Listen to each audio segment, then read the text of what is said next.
presentation, we talked about grandfather clausing, the polling tax, voter restriction, and things of that nature. So when we're looking at this video, it's very easy to say, like, oh, those people should have just came out and voted. Why didn't they vote? You made a really good point, Camilla, talking about there is no national holiday, right? And there are a ton of people who work in industries where you can't just take a day off. There's a ton of people who live right there on the margins between this paycheck and that paycheck is going to keep me from being homeless. So I don't have time to go vote. I have to be at work. Right. And then there's other things that restrict people from voting. We haven't gotten into this, but we will in future workshops. We'll talk about redlining. We'll talk about felons and their lack of access to voting.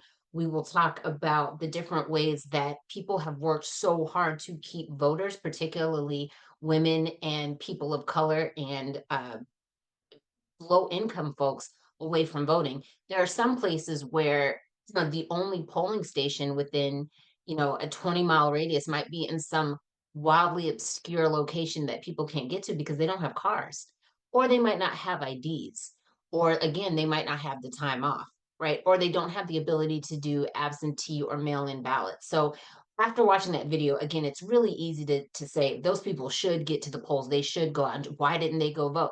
We have no idea why they didn't. We just know that they weren't there, right? And that goes for blue and red.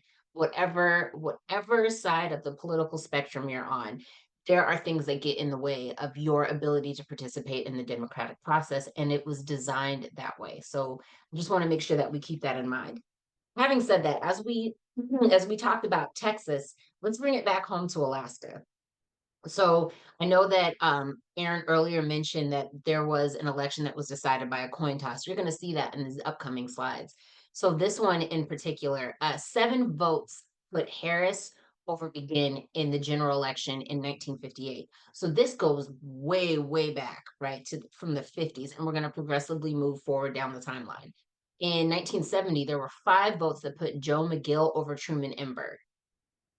1972, 287 votes. That's less than one per precinct, put Jay Hammond and Thomas Lowell over Boucher and Egan.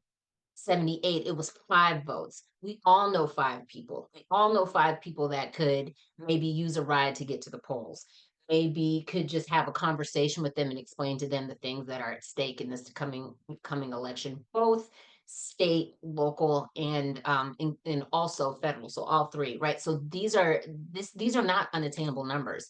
In 1998, this one was wild to me. In 98, there were 6 votes that put Morgan above Nicolia in the general election. And then 2 years later, it was 54 votes, which shows you people got the message loud and clear. I need to go out there and vote because it went from 6 to 54. But 54 is still an incredibly small number. We all know 54 people. Especially, Camilla, you mentioned earlier, there's a bunch of people turning 18 this year. There's a bunch of people that are right there at the prime of their lives ready to vote. We just have to make sure that they're educated and get to the polls, right?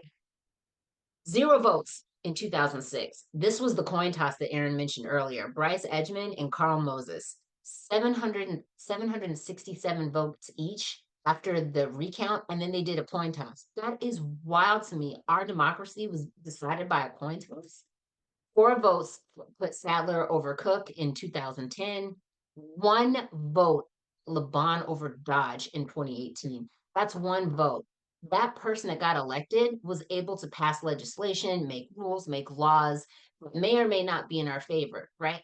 Who knows? That was 2018, and I wasn't in Alaska at the time, so I'm not exactly sure of the particulars of that race.